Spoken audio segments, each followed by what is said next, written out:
Karena itu kalau datang ke hadirat Tuhan itu gak usah tunggu Anda beres dulu.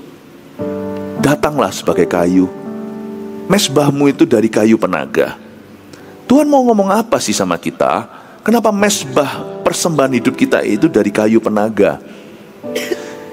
Kayu itu seperti melambangkan hidup manusia. Hidup manusia juga dilambangkan seperti rumput yang sebentar lagi layu. Kemuliaan hidup itu seperti bunga yang besok tiada. Kayu penaga itu simbol tentang kehidupan Anda dan saya. Sangat manusiawi. Persembahan hidup itu gak usah muluk-muluk. Persembahan hidup itu harus mendarat. Dimulai dari kehidupan Anda dan saya sehari-hari. Kehidupan kita kan jauh dari sempurna seperti kayu penaga. Kehidupan kita juga rapuh. Karena setiap manusia bisa jatuh. Kayu penaga itu menunjukkan bahwa mesbah ini sebenarnya adalah Anda dan saya. Hidupmu dan hidupku. Yang terbuat dari kayu. Tuhan tuh menerima kehidupan kita yang tidak sempurna ini. Yang penting kita mempersembahkannya kepada Tuhan. Sungguh-sungguh mempersembahkannya. Dan Tuhan tuh cinta kita apa adanya.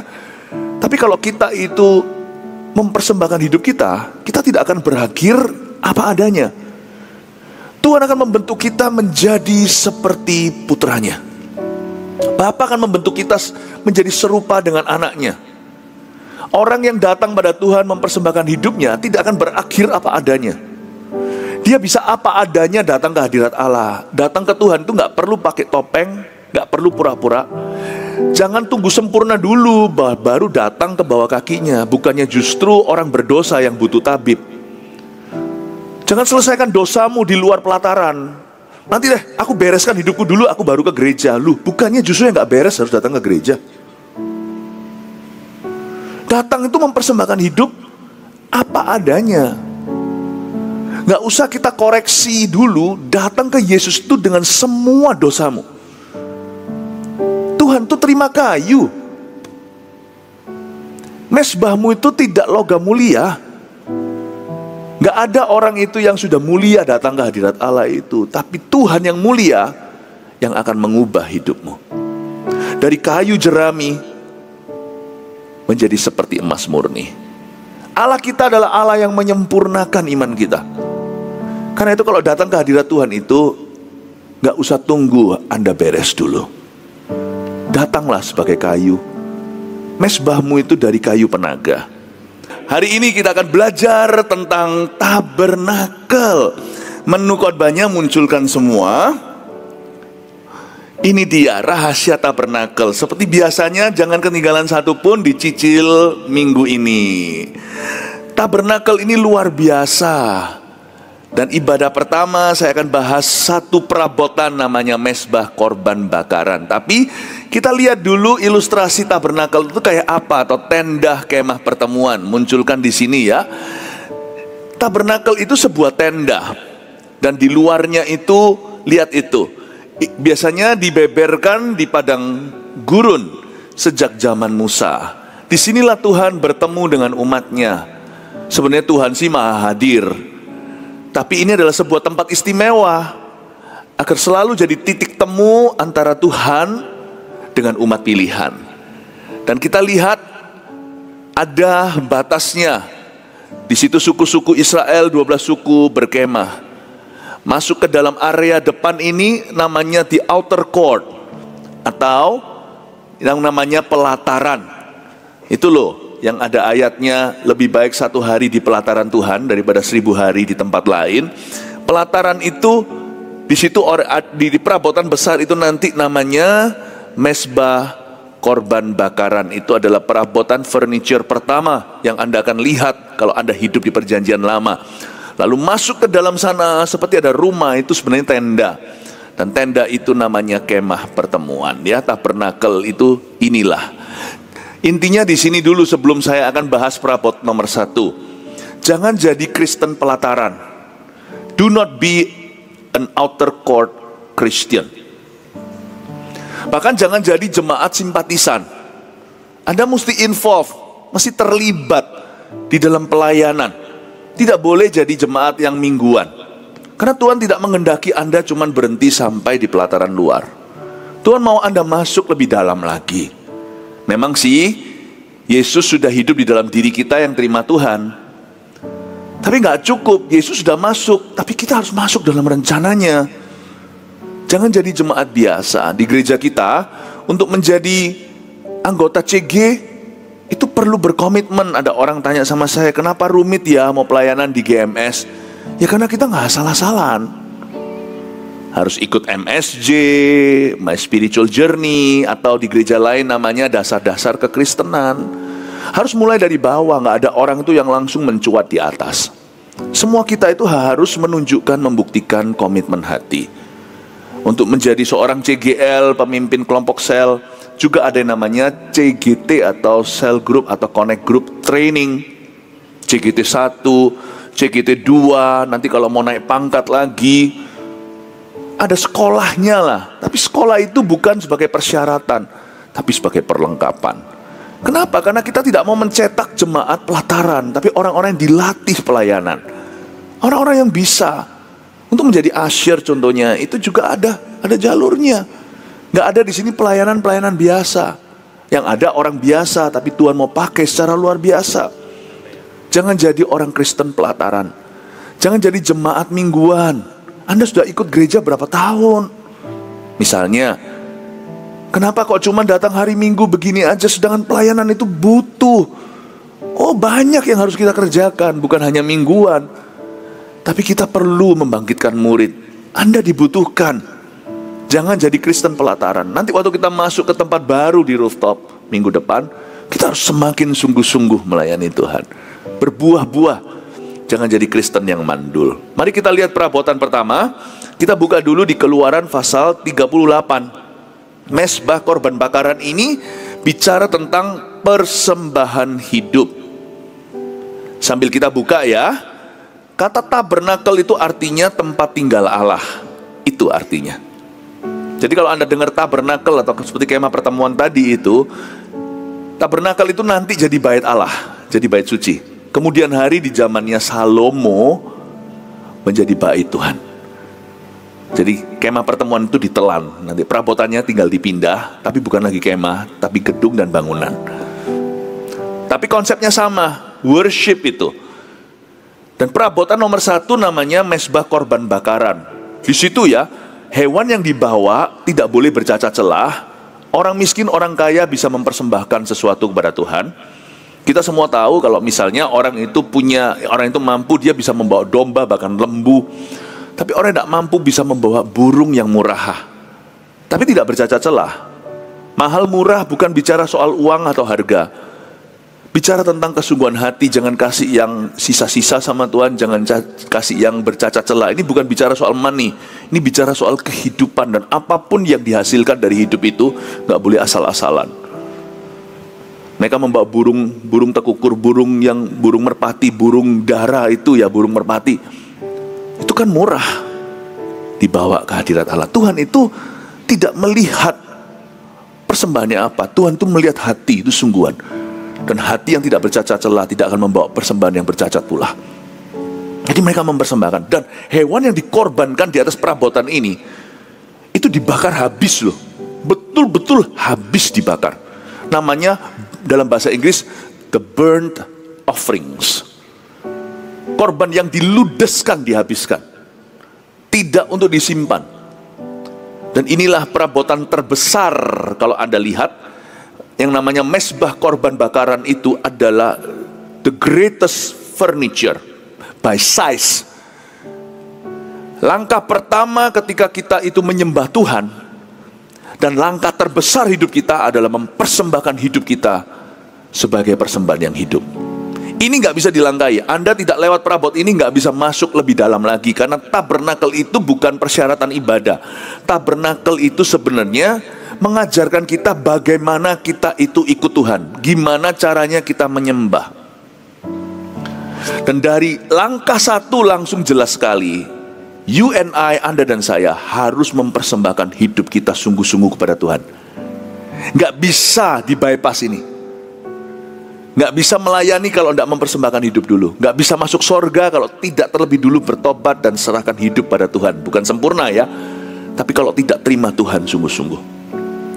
Nggak bisa ini. Meskipun kita masuk ke sorga oleh karena kasih karunia dan anugerah, tapi kasih karunia dan anugerah tidak pernah mengajarkan kita untuk berpura-pura. Persembahan hidup itu harus sungguh-sungguh. Nggak bisa dipakai Tuhan kalau kita tidak mempersembahkan hidup. Nggak bisa berjalan dalam berkat rencananya dan perjanjian dengan Allah kalau kita tidak mempersembahkan hidup kita. Nggak akan bisa kita itu mengerti kehendak Allah kalau kita tidak mempersembahkan hidup dulu. Kalau orang berkata, aku mau tahu dulu kehendak Allah, baru aku pertimbangkan aku mau persembahkan hidupku atau tidak. Dan tidak mungkin Anda akan tahu kehendak Allah. Sebab perabot nomor satu bukan pengetahuan. Perabot nomor satu adalah korban bakaran. Your life, hidup kita harus ditaruh di atas korban itu. Persembahan hidup kita tidak hangus, tapi kita harus terbakar untuk Tuhan. Harus.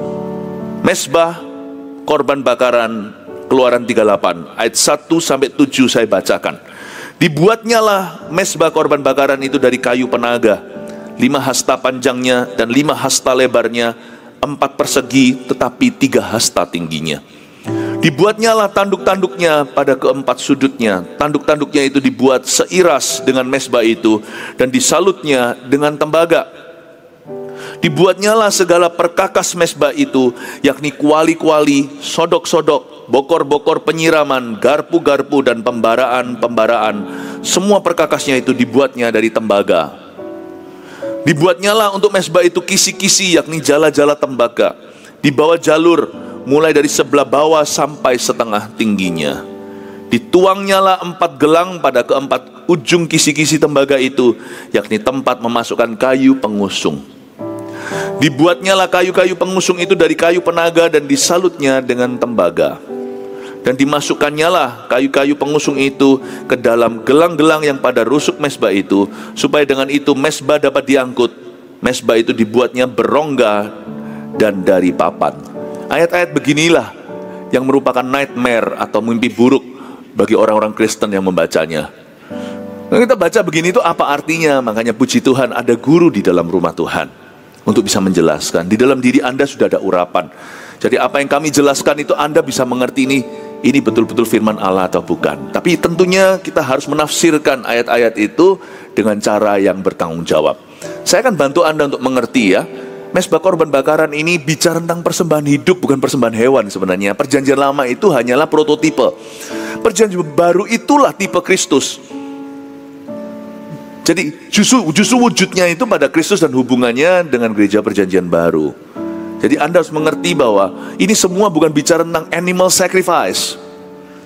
Ini bicara tentang umat Allah mempersembahkan hidupnya kepada Tuhan. Kita mulai ayat pertama. Dibuatnyalah mezbah korban bakaran itu dari kayu penaga. Bahasa Inggrisnya altar of sacrifice atau burnt offering. Dibuatnyalah mezbah korban bakaran itu dari apa? Kayu penaga. Mezbah ini lucu. Mezbah segede itu tapi buatan dari kayu. Kok nggak marmer kayak atau apa, atau minimal batu. Dan kita tahu perabotan tabernakel itu banyak yang dari emas lah, disalut emas. Tapi kenapa yang ini pakai kayu ya? Apakah karena Musa mau berhemat? Ini bukan kayu cantik, ini kayu kasar, kayu penaga, kayu yang kuat. Tapi kayu juga rapuh kalau dibanding dengan logam, apalagi logam mulia. Tuhan mau ngomong apa sih sama kita? Kenapa mezbah persembahan hidup kita itu dari kayu penaga? Kayu itu seperti melambangkan hidup manusia. Hidup manusia juga dilambangkan seperti rumput yang sebentar lagi layu. Kemuliaan hidup itu seperti bunga yang besok tiada. Kayu penaga itu simbol tentang kehidupan Anda dan saya. Sangat manusiawi. Persembahan hidup itu nggak usah muluk-muluk. Persembahan hidup itu harus mendarat. Dimulai dari kehidupan Anda dan saya sehari-hari. Kehidupan kita kan jauh dari sempurna seperti kayu penaga. Kehidupan kita juga rapuh. Karena setiap manusia bisa jatuh. Kayu penaga itu menunjukkan bahwa mezbah ini sebenarnya adalah Anda dan saya. Hidupmu dan hidupku. Yang terbuat dari kayu. Tuhan tuh menerima kehidupan kita yang tidak sempurna ini. Yang penting kita mempersembahkannya kepada Tuhan. Sungguh-sungguh mempersembahkannya. Dan Tuhan tuh cinta kita apa adanya. Tapi kalau kita itu mempersembahkan hidup kita, kita tidak akan berakhir apa adanya. Tuhan akan membentuk kita menjadi seperti putranya. Bapa akan membentuk kita menjadi serupa dengan anaknya. Orang yang datang pada Tuhan mempersembahkan hidupnya tidak akan berakhir apa adanya. Dia bisa apa adanya datang ke hadirat Allah. Datang ke Tuhan itu gak perlu pakai topeng, gak perlu pura-pura. Jangan tunggu sempurna dulu baru datang ke bawah kakinya. Bukannya justru orang berdosa yang butuh tabib. Jangan selesaikan dosamu di luar pelataran. Nanti deh, aku bereskan hidupku dulu, aku baru ke gereja. Bukannya justru yang gak beres harus datang ke gereja. Datang itu mempersembahkan hidup apa adanya. Gak usah kita koreksi dulu. Datang ke Yesus itu dengan semua dosamu. Tuhan tuh terima kayu. Mesbahmu itu tidak logam mulia. Gak ada orang itu yang sudah mulia datang ke hadirat Allah itu. Tapi Tuhan yang mulia yang akan mengubah hidupmu.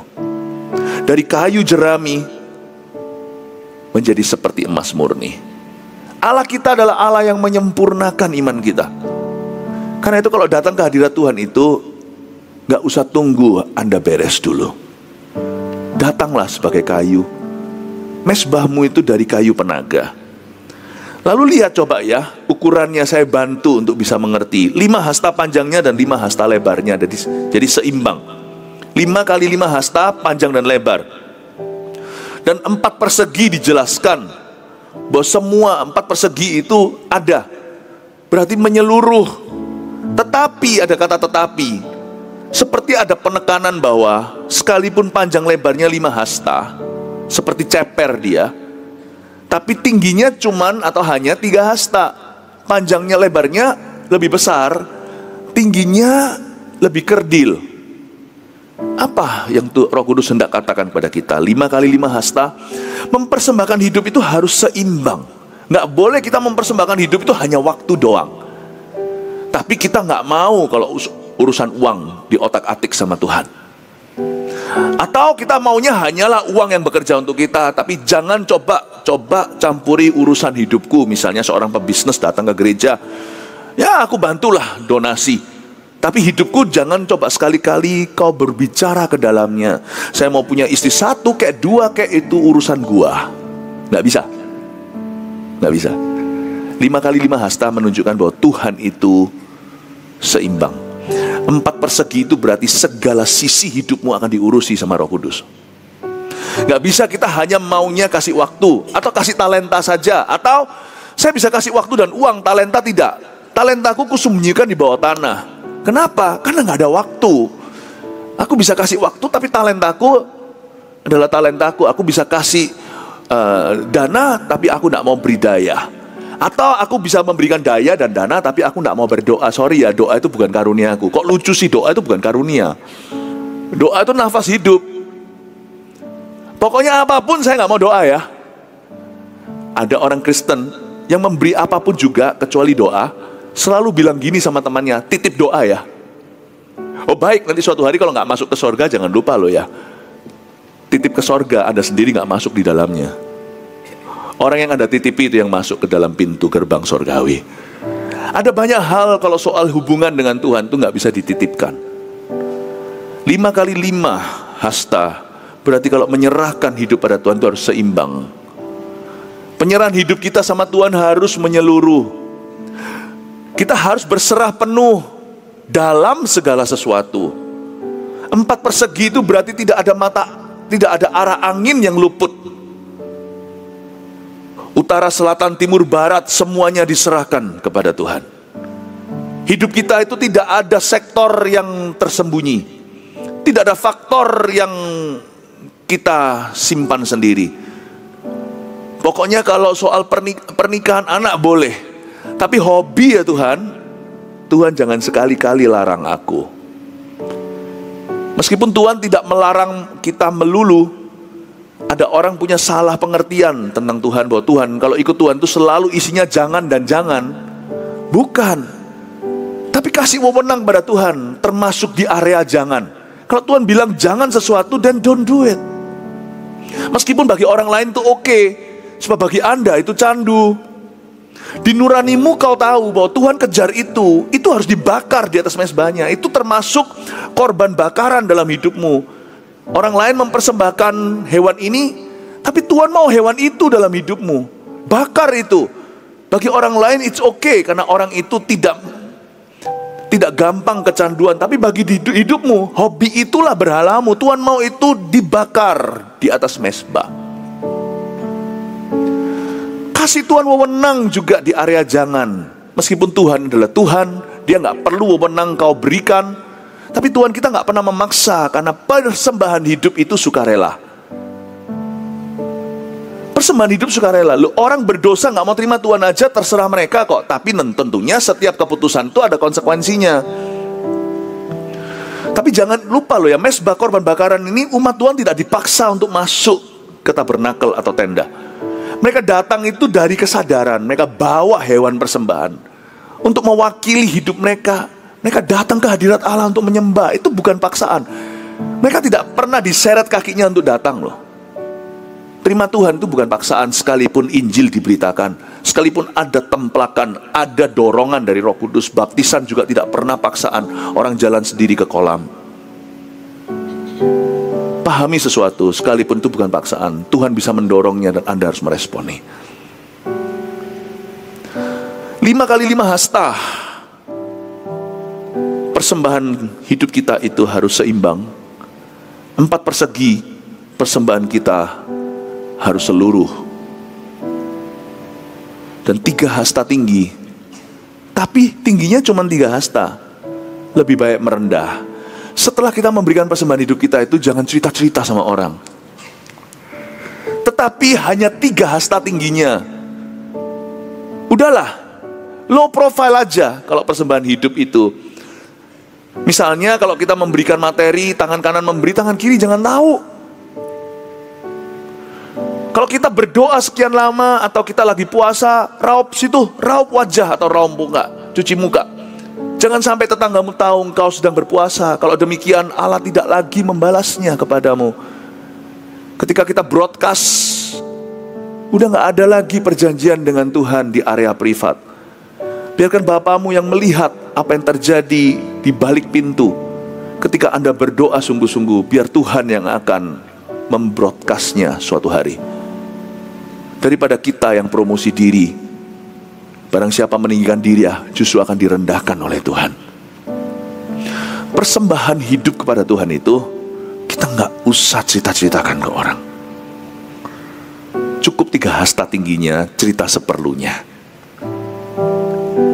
Belajar rendah hati itu jauh lebih baik daripada memberi korban bakaran. Tuhan ajarkan kepada kita, berserah itu harus penuh, berserah harus sungguh-sungguh. Tetapi juga gak perlu kita itu meninggikan diri di atas mezbah kita. Saya pelajari dari ayat 1 saja, betapa indahnya pewahyuan Tuhan. Dari mezbah 1 ini, perabotan terbesar, langkah besar kita masuk hadirat Allah itu selalu mempersembahkan hidup dulu. Udah deh, jangan ngomong yang lain-lainnya dulu. Persembahkan hidupmu. Selama hidupmu tidak dipersembahkan, Tuhan tidak akan membawamu laju. Apapun yang kau lakukan, kalau kita bypass persembahan hidup, Tuhan gak berkenan. Itu dulu. Dan itu waktu dilakukan, gak usah kita merasa lebih hebat dari orang lain. Justru orang yang mempersembahkan hidupnya seluruh itu, biasanya orangnya rendah hati. Tingginya hanyalah 3 hasta. Orang yang mempersembahkan hidup sungguh-sungguh, lihat, gak akan banyak bicara, banyak selesaikan kerja. Orang yang sungguh-sungguh persembahan hidupnya itu tidak bercela sama Tuhan, tidak akan koar-koar di luar sana, gak perlu pencitraan, tidak perlu pembenaran. Anda akan terus berbuah dan buahmu akan terus berbicara. Indahnya persembahan hidup itu, Tuhan yang akan menyertai hidup orang itu. Amin Bapak Ibu Saudara. Ya, puji Tuhan. Diam-diam aja selesaikan MSJ-nya. Diam-diam. Gak usah jadi orang Kristen yang harus didorong-dorong, ditarik-tarik, ayolah, ayolah. Jadi kita rasa penting gitu loh, kalau semua sisi 4 persegi itu semua kejar kita. Ayo kapan pelayanan, ayo kapan jadi CGL. Nggak usah. Kita harus jadi seperti Yesaya, justru angkat tangan dan menawarkan diri. Ini aku, utuslah aku. Saya ini beruntung waktu saya itu bertumbuh. Waktu awal-awal saya lahir baru, nggak ada orang menargetkan saya. Doa makan aja saya tunggu giliran bisa 1 tahun loh, saya nggak mengeluh. Saya itu tawarkan diri, ini aku, utuslah aku. Aku aja. Aku aja. Diam-diam selesaikan. Kalau memang Anda mau jadi seorang CGL dan Anda berdoa supaya suatu hari dipakai Tuhan, nggak usah Anda diminta. Lihat kebutuhan. Dan kalau ada kesempatan dalam kesempitan, ambil itu kalau perkara yang baik. Angkat tanganmu seperti Yesaya dan berkata, ini aku, utuslah aku. Loh, kamu ikut CGT dulu. Sudah, saya sudah ikut CGT 2. Padahal belum diproyeksikan apa-apa. Nggak usah banyak bicara, 3 hasta aja tingginya. Yang penting 4 persegi. Kita siapkan groundworknya. Yang penting 5 hasta kali 5 hasta lebar dan panjangnya. Yang penting kita itu siap, kita tuh ready mempersembahkan hidup kita. Nanti lihat ya, suatu hari tiba-tiba tangan Tuhan telunjuknya akan menunjuk kepadamu dan kata, ini loh hamba yang berkenan. Dia tidak akan koar-koar dan tidak akan berseru-seru di jalan, tapi pulau-pulau akan menantikan pengajarannya. Ini loh hamba yang aku kenan, dengarkan dia. Itu sifatnya orang yang mempersembahkan hidupnya. Kelihatan orang Kristen pelataran dengan yang bukan. Yang pelataran itu nanti lebih banyak riaknya, lebih banyak gejolak. Orang Kristen yang di tempat kudus dan maha kudus itu tenang spiritnya, tidak gejolak. Orang bisa kecewakan, 1000 orang jatuh di sebelah kanan, 10.000 di sebelah kiri. Orang itu gak akan pernah perlu konseling. Hatinya tenang. Hatinya tenang. Jadi orang Kristen itu yang dalam. Dalam itu bukan sok dalam. Dalam itu bukan sok dalam. Orang dalam itu orang simple. Simple. Dan tidak akan menunjukkan keahlian dan kehebatan. Justru air kalau tenang itu hati-hati jangan kecemplung. Apalagi yang warnanya biru tua bagus, itu dalamnya bisa ratusan meter. Tapi justru air yang gak dalam itu justru yang goyang. Makanya yang namanya riak dan ombak itu kan ada bukan di tengah lautan, tapi di pinggir lautan. Riak dan ombak itu di pinggir laut. Yang tenang itu menghanyutkan. Sejak kita pindah dari sini ke situ, be a deeper Christian. Yesus bilang gini kok sama murid-muridnya, tebarkan di tempat yang dalam. Gak dapat ikan, dia bilang tebarkan sebelah kanan. Boom, 153 ikannya. God will show himself God in your life if you just surrender your life to him. Allah akan menunjukkan bahwa dia adalah Allah atas hidupmu, Allah Abraham, Ishak dan Yakub, kalau Anda mau berjalan dalam kedalaman. Menunjukkan Allah dalam hidupmu bukan berarti selalu serba mulus, selalu mujizat melulu yang gak tentu. But God will show himself real in your life. Allah akan menunjukkan bahwa dia nyata dalam kehidupan orang itu. Saya tantang jemaat ini. Gereja ini tidak mengoleksi pengikut. Gereja ini nurut sama amanat agung. Gereja ini making disciples. Bukan mengumpulkan pengikut, tapi membangkitkan murid. Saya dorong Anda untuk jadi orang Kristen yang dalam. Dan jangan jadi gereja, jangan jadi jemaat yang simpatisan. Nanti next, kalau ada Servolution atau ada rekrutmen setelah Anda ikut MSJ, itu kan nanti ada rekrutmen, lalu nanti akan ada audisi dan sebagainya. Biasanya yang paling ramai adalah yang di mimbar. Bukan karena maksudnya begitu mau tampil, tapi biasanya orang-orang pelayanan itu kejar yang kelihatan nampak.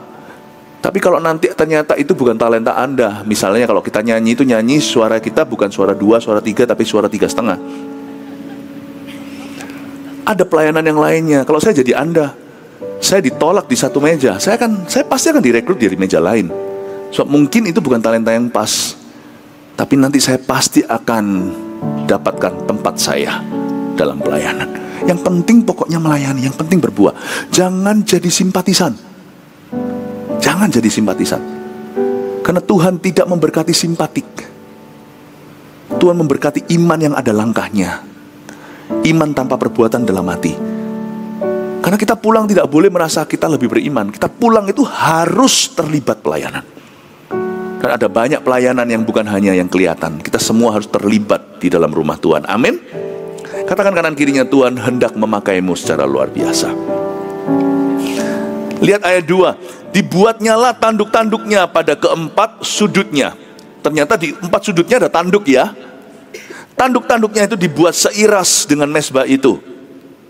Dan disalutnya dengan tembaga. By the way, tanduk-tanduknya itu dibuat dari bahan yang sama, materinya sama. Jadi tanduk-tanduknya juga dari kayu penaga seiras dengan mesbah itu. Lucu ya, Tuhan tidak pernah memberimu otoritas yang asing. Otoritasmu akan keluar dari area hidupmu yang kau kuasai oleh Roh Kudus. Tuhan gak pernah kasih kita itu urapan itu tiba-tiba boom dari sorga. Urapan itu tumbuh dari bawah, meskipun dia mengalirnya dari atas. Coba pahami sebentar. Ketika Anda menang, aneh ya, ketika ada satu orang itu menang atas kepahitan, nanti ujungnya dia menjadi suara otoritas Tuhan soal kepahitan. Dia nggak tentu jadi pengkhotbah, tapi banyak orang kepahitan yang Tuhan utus ke dalam hidupnya kemudian hari, dan satu persatu dia bebaskan. Sebab tanduk itu bicara tentang otoritas. Dia seiras atau dibangun, dibentuk, dibikin dari bahan yang sama dengan mesbah. Apa yang sekarang merupakan mesbah, kemudian hari akan menjadi your authority. Saya masih ingat saya sendiri pada waktu saya dibentuk Tuhan, pacaran cuma sekali lalu menikah. Saya tidak pacaran, saya tidak punya mantan. Aduh susah. Tapi setelah saya berhasil itu, suatu waktu paling tidak dahulu, anak-anak muda mengikuti itu. Sehingga hari ini banyak gembala-gembala kita itu ikut saya dari muda. Banyak di antara mereka juga pacaran sekali saja lalu menikah. Pastor Yo, gak punya mantan kan? Pastor Lipi, ada banyak yang mengikuti. Kita gak perlu buat cerita. Area di mana kau menang, dengan kuasa Tuhan, area itu akan menjadi ceritamu, otoritasmu. Jangan coba ajari anak Anda sesuatu teori yang baru. Teladankan. Anak Anda sekalipun rusak, tidak akan bisa jauh jatuh dari pohonnya. Kalau papanya atau minimal mamanya berdiri teguh atas janji Kristus, keturunannya itu sudah skakmat.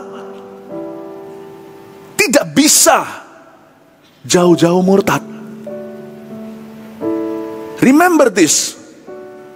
Tandukmu itu otoritasmu, seiras dengan bahan mesbah. Di area di mana Allah membentukmu, biarkan dia membentukmu, karena Tuhan tidak mau menyakitimu. Di area itu Tuhan mau membangkitkan otoritasmu suatu hari kemudian hari. Ada orang ketika dia dihimpit sesuatu dan dia tetap bisa bersyukur, nanti lihat ya, Anda akan jadi berkat terhadap orang-orang yang sama dan mirip dengan Anda. Haleluya. Saya bersyukur ayat 2 ini sangat luar biasa. Luar biasa pengertiannya. Saya dapat banyak baca-baca ayat-ayat yang seperti nightmare atau mimpi buruk bagi orang Kristen. Saya memperoleh sesuatu. Ayat 2 lagi saya bacakan. Dibuatnyalah tanduk-tanduk pada keempat sudutnya. Tanduk-tanduknya itu dibuat seiras dengan mesbah itu, dan disalutnya dengan apa? Nah, mesbah itu dari kayu penaga, tapi disalut oleh tembaga. Katakan tembaga. Kok nggak disalut emas ya? Disalutnya dengan tembaga. Tembaga bicara soal ketetapan hati. Ketika kita bertobat itu kita belum mulia. Kita bertobat itu pertobatannya mulia, tapi kita belum mulia. Tapi Tuhan sudah menganggap itu sebagai sesuatu yang mulia. Tembaga bicara tentang ketetapan hati. Anda dan saya waktu datang ke hadirat Allah berlumuran dosa, nggak perlu jadi mulia seketika. Tapi kita bisa mempersembahkan tembaga. Yang penting itu kita punya hati sudah tetap. Berketetapan hati itu artinya bertekad bulat. Orang bertobat itu nggak perlu janji-janji palsu. Lain kali aku nggak lagi lain kali, nggak usah. Yang penting yamu di atas ya, tidakmu di atas tidak, dan berkata, Tuhan, aku minta maaf, aku salah, mohon ampun, terima kasih Tuhan Yesus. Angkat tanganmu aja, katakan, aku berketetapan hati untuk mengikutmu, apapun konsekuensi ini. Kuatkan aku ya Tuhan, buat aku tabah melaluinya. Apapun konsekuensinya, ajari aku setia. Lihat ya, tembaga itu diterima sama Roh Kudus. Yang penting kalau kita mempersembahkan hidup itu, hati kita disalut tembaga. Meskipun pertobatan kita itu kayu, hidup kita tetap kayu penaga. But when you come to the Lord, come wholehearted. Datang itu dengan hati yang sudah tekad bulat. I am sorry, please forgive me and teach me. Ajari aku mulai hari ini untuk berjalan dalam ketetapan-ketetapanmu. Lihat ya, setelah Anda menoleh 20 tahun kemudian, ups, nggak jatuh lagi. Kok bisa? Daripada orang yang janji-janji palsu, padahal hatinya masih setengah-setengah. Hatinya pelin-pelan, pikirannya mendua. Enggak Tuhan, sorry gini gitu. Panik sendiri, nggak perlu. Datang aja akui kalau memang ada orang yang bersalah. Dalam hal ini kalau ada orang yang berdosa, datang aja ke kaki Kristus, minta pengampunan dosa. Kristus akan berkata, pergilah dan jangan berbuat dosa lagi. Aku pun tidak menghukummu seperti wanita yang tertangkap sedang berzina. Dan Anda cukup berkata, Tuhan ajari aku untuk berjalan dalam ketetapanmu. Asal hatimu tenang waktu mengatakan dan berkata, Tuhan aku berserah penuh. Aku tidak tahu nanti ke depan aku apakah bisa menanggulangi kelemahanku ini, tapi aku mau tetap bersamamu. Coba Anda menoleh 30 tahun lewat, Anda tidak jatuh lagi di area itu. Hebat Tuhan itu. Saya mau beritahu kepada Anda bahwa tembaga adalah perabotan dalam hadirat Allah. Hati yang tekad bulat, ketetapan hati adalah perabotan worship di hati kita, di dalam diri kita. Dibuatnyalah segala perkakas mezbah itu, yakni kuali-kuali, sodok-sodok, bokor-bokor, penyiraman, garpu-garpu, dan perbaraan-perbaraan. Semua perkakasnya itu dibuat dari tembaga. Semua perkakasnya dibuat dari tembaga. Setiap langkahmu harus mantap. Sama Tuhan kalau bicara nggak boleh latah. Yamu di atas ya, tidakmu di atas tidak. Kita bisa atau boleh tidak fasih lidah pada sesama, tapi sama Tuhan kita harus fasih hati. When you say yes, it's a yes. When you say no, it's a no. Saya belajar untuk punya ketetapan hati, karena saya notabene orangnya dahulu kala, saya ini pelin-pelan, nggak bisa buat keputusan. Sampai hari ini masih kelihatan kok, misalnya kalau kita satu keluarga keluar mau makan di mana itu, saya nggak bisa buat keputusan. Lucu. Biasanya buat keputusan kita makan kemana itu istri saya. Ya, istri saya, kita makan, padahal kalau saya ditanya selalu terserah, soalnya nggak ada restoran namanya terserah. Pernah sekali suatu hari, untuk urusan kerjaan kami harus bagi tugas, istri saya pergi keluar kota. Saya sama anak saya, sama 2 anak cowok saya, kita pergi mau cari makan. Itu bisa muter-muter, nggak tahu mau makan di mana. Setelah makan buka menu, soalnya biasanya saya nggak pesen, udah terserah, pokoknya tinggal disajikan saya makan. Mungkin karena pikiran saya untuk perkara-perkara lain ya. Jadi kalau saya disajikan makan ya saya makan langsung. Suatu hari saya sampai suatu hari setelah 15 menit kita ketawa sendiri. Saya dan anak-anak dengan putra saya 2 ketawa, langsung kita telepon, mam. Anaknya telepon, anak saya telepon, mam, enaknya pesen apa ya di restoran ini? Keluar manusia lama saya, manusia lama yang bukan dosa. Personality atau kepribadian saya yang sesungguhnya, saya ini orangnya nggak bisa buat keputusan. Dari kecil begitu. But not concerning the Lord. But bukan tentang Tuhan. Tentang Tuhan, keputusanku udah bulat dari depan. Dia bukan hanya layak Tuhan bagi saya bukan hanya tujuan hidupku. Tuhan bagiku juga alasanku mati. Dari depan saya membuat keputusanku, berikan hidupku. Bukan berarti mau jadi pendeta saja yang bisa ngomong begini. Tapi ikut Yesus mau jadi apa terserah. Dari awal 31 tahun yang lalu, 1992 saya katakan, Jesus is not to live for. Only, in my case, he is to die for. Yesus bukan hanya sebagai tujuan hidupku. Yesus adalah alasanku mati. Saya bilang, aku di dalam sini, kuserahkan semuanya hangus di mezbahnya. Apa kata orang terserah, apakah aku ada masa depan, aku tidak tahu. Kalau Tuhan berkata, kamu akan jadi pengkhotbah, saya jadi pengkhotbah. Saya lepaskan semuanya, saya buang ke lautan. Saya berkata, saya siap jadi martir, saya siap bujangan seumur hidup. 92, umur 18 tahun, saya masuk sekolah Alkitab. Tidak ada yang bisa menghalangi. Itu bukan sifat saya. Itu bukan sifat saya. Kalau tentang Tuhan, aku sudah bulat. Aku sudah bulat. Kalau tentang kekudusan, bulat saudara. Tentang visi, bulat. Apakah orang mengerti Anda atau tidak? Seisi rumahmu memahami atau tidak? Jalan dengan Tuhanmu. Let God explain to the rest. Biar Tuhan yang menjelaskan nanti. Kalau Tuhan belum menjelaskan dalam hidup ini, hidup yang akan datang Dia akan jelaskan. Walk, jalan. Nah, kalau ini sifat saya, nggak usah tanya siapa-siapa. Saya sudah jelas, bagiku hidup adalah Kristus, mati adalah keuntungan. Saya harap soal iman, soal perkara-perkara yang paling penting di hidup ini, Anda jangan pelin-pelan. Itu karakter, tidak peduli personality atau kepribadian Anda tes melankolik atau apa kek, atau dominan lah, atau sanguin lah, apapun, whatever. Karakter itu sudah bulat. Tembaga itu sudah jadi. Kayunya bisa kayu penaga, kayu jati. Beberapa orang itu kayu yang agak sedikit rayapan, terserahlah. Tapi kalau karakter itu tembaga, kayu itu orangnya.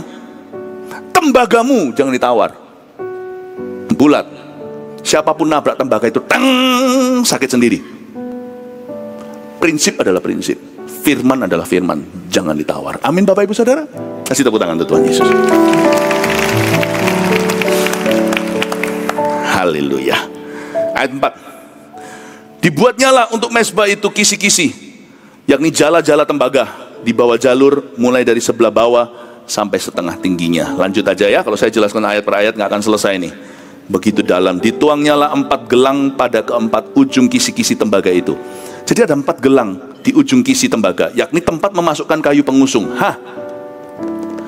Tempat memasukkan kayu pengusung.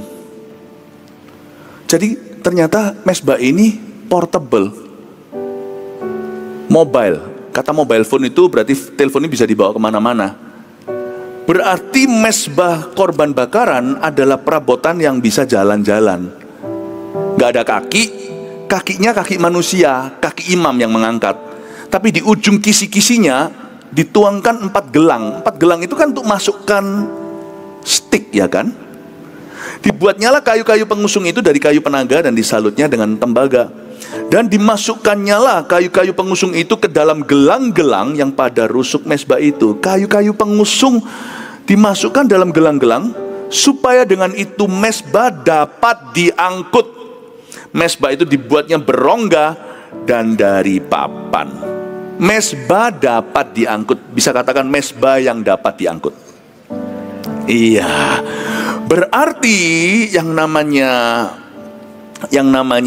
persembahan hidup itu di mana-mana. Kalau nggak bisa diangkut, dia hanya ada di tabernakel fisiknya. Hari ini gereja.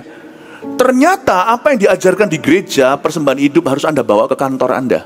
Harus Anda bawa ke rumah Anda. Harus Anda bawa ke tempat tidur Anda. Harus Anda bawa ke lapangan golf Anda. Harus Anda bawa pergi ke tamasya. Harus Anda bawa kemana-mana. Persembahan hidup itu portable atau mobile, atau harus berjalan. Hidup ini kan terdiri dari musim kehidupan. Yang namanya manusia hidup bedanya apa sama mayat? Mayat sudah ada di dalam coffin atau sudah ada di dalam di dalam peti, atau sudah di dalam kuburan bahkan. Tapi yang disebut manusia hidup itu berarti we are going places, berarti kita pergi dari satu tempat ke tempat lain, ketemu orang atau tidak ketemu orang, pokoknya kita akan melalui masyarakat. Nah, bawalah mezbah bakaran ini kemanapun juga. Dan Tuhan berhak untuk berkata, bakar itu atau bakar ini di sini.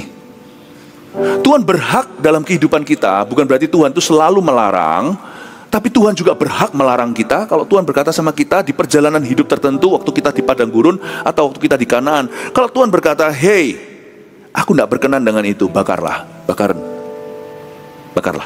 Loh, tapi kan ini tidak di gereja. Siapa bilang Tuhan itu hanya berhak dan berwenang di dalam gereja? tabernakel itu tempat tinggal Allah. Betul ada sebuah tempat yang diistimewakan menjadi tempat pertemuan seperti gereja. Tapi tempat tinggal Allah itu juga adalah tubuhmu dan tubuhku, bait suci yang baru. Berarti Tuhan berhak loh berkata bakar ini atau bakar itu.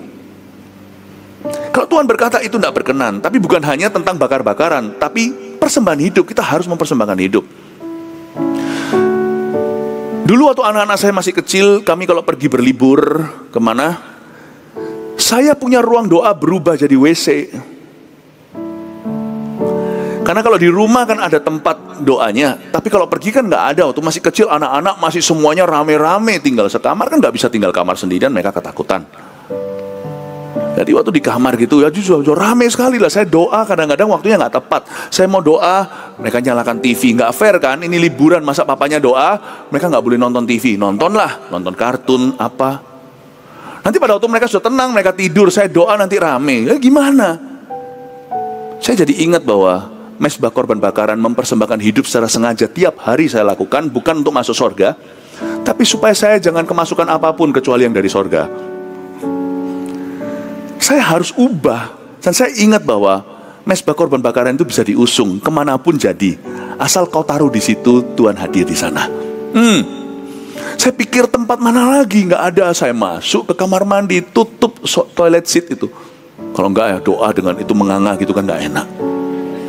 Saya tutup itu, duduknya toilet itu, dan saya berlutut di depannya bathtub, bak mandi itu. Atau saya duduk aja di sana dan saya mulai memuji menyembah. Agak saya keluar suara, tetapi di luar sana tidak terganggu. Saya worship menyembah Tuhan di sana. Kalau saya nggak mempersembahkan satu hari, mungkin saya nggak langsung kumat, tapi besok saya mulai berkurang. Bukan dia harus makin bertambah, saya akan bertambah-tambah, dia makin berkurang. Nah itu bahaya. 3 hari kemudian saya mulai marah-marah, daging lama saya mulai keluar. Bukan karena saya belum masuk ke sorga, bukan karena nama saya belum tertulis dalam kitab kehidupan, bukan. Tapi saya masih daging dan darah. Ada banyak hal itu perlu dibakar tiap hari di daging saya ini. Kalau enggak sifat lama akan keluar.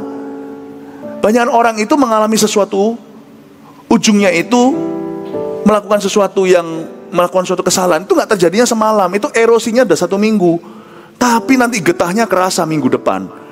Kan waktu terjadi letupan sudah terlambat, ada orang yang terluka. Saya tiap hari korban bakaran tak bawa sama saya. Di WC sudah berdoa, nggak nyaman bawanya itu tackle begitu. Lutut saya nggak friendly, nggak ramah terhadap lutut. Tapi saya bersyukur. Nah, biasanya kalau doa suka berjalan-jalan. Saya jalan 2 langkah karena saya tinggi, kaki panjang, udah natap ke temboknya. Tapi saya tetap berdoa. 1 jam saya nggak tawar. Saya menyembah Tuhan, saya baca Alkitab, bawa Alkitab di dalam sana. Saya baca firman. Baca Alkitab bisa di luar juga sih, nggak apa-apa, tinggal nyalakan lampu. Tapi paling enggak kalau saya doa, waktu saya nyembah, harus di sana. Puji Tuhan ya, di perjanjian baru nggak kaku. Tirai itu robek dari atas ke bawah. Saya bisa worship Tuhan. Tabernakel di WC saya pun bisa. Bawalah kemana-mana, jangan bolong tuh. Persembahkan hidupmu setiap hari dalam doa. Ada 3 poin sebagai summary atau kesimpulan kita. Catat aja, bawa pulang ke rumah. Mesbah korban bakaran persembahan hidup. 1, serahkan hati seluruhnya kepada Tuhan. Semua ya, seluruhnya ya, 5 kali 5 itu 4 persegi. Ingat itu. Tinggi cuma 3 hasta sih, tapi lebar dan panjangnya, panjang dan lebar, serahkan hati seluruhnya kepada Tuhan. Begitu panjang sampai notok ke tembok sisi satunya lagi di hatimu. Tidak ada yang tersisa ruangan yang tidak diserahkan. Serahkan hati itu seluruhnya kepada Tuhan. Kita nggak bisa serahkan hidup seluruhnya, karena hidup masih dijalani. Kita nggak tahu apa yang belum diserahkan. Hati mesti diserahkan. Kalau hati belum serah, hidup lebih susah untuk diserahkan kepada Tuhan. Serahkan hati seluruhnya kepada Tuhan. Pokoknya kalau masuk hadirat Tuhan itu sudah jangan gandolin apa-apa. Serahkan, nih, aku buka semuanya.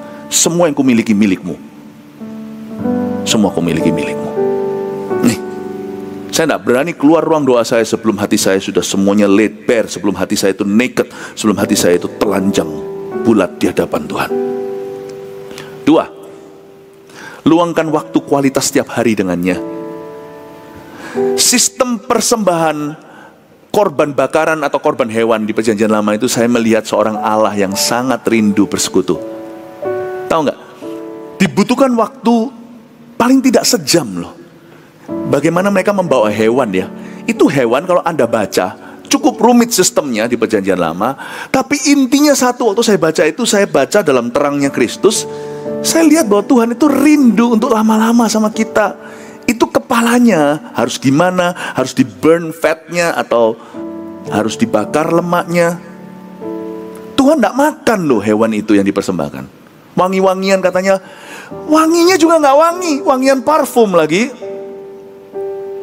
Apa sih yang Tuhan mau dari hewan-hewan itu? Tapi ketika bangsa Israel datang setahun sekali, sebelum Yesus datang kan, mereka nggak bisa masuk ke hadirat Allah kecuali imam besar setahun sekali masuk ke ruang Maha Kudus. Kalau Anda lihat ya, bagaimana butcher itu loh, bagaimana mereka memotong hewannya, memisahkan lemaknya, lalu kepalanya harus dibakar habis di atas mezbah. Kalau Anda baca, itu tuh dibakar habis itu perlu waktu, sedangkan kita juga perlu waktu untuk barbecue kok. Dan Tuhan tidak suka setengah matang, dibakar sampai burn, sampai crispy, sampai gosong. Itu perlu waktu. Dan waktu mereka itu melihat korban itu, mereka merenungkan kebaikan Tuhan. Mereka tidak sibuk bekerja. Tuhan tuh kepingin mereka itu berdiri di hadiratnya cukup lama. Karena itu Tuhan setrap mereka pakai hewan yang tunggu waktu gosongnya. Dari situ saya tahu bahwa Tuhan rindu luangkan waktu. Tuhan tuh gak kepingin makan wagyu. Emangnya semua makanan itu Tuhan santap? Tidak, nanti dimakan sama-sama sama mereka di dalam hadirat Allah. Hewan itu nanti bagian yang non-fatnya, bukan lemaknya, dimakan bersama-sama juga dengan imam. Yang makan tuh nanti orang. Tuhan tidak terima semua persembahan itu. Tuhan kepingin cuma lihat wajah mereka di hadirat Allah. Luangkan waktu, kualitas setiap hari dengannya. 3 terakhir, jadikan dia Tuhan di setiap tempat dan musim hidup kita. Diusung tuh mezbah korban bakaran, tolong dibawa kemana-mana, jangan ditinggalkan di gereja. Bawa dari sini kemanapun dalam hidupmu. 3 poin ini Anda bisa foto, silahkan. Dan saya berdoa supaya gereja ini, jemaatnya semakin dewasa dalam Tuhan. Haleluya, kasih tepuk tangan untuk Tuhan Yesus.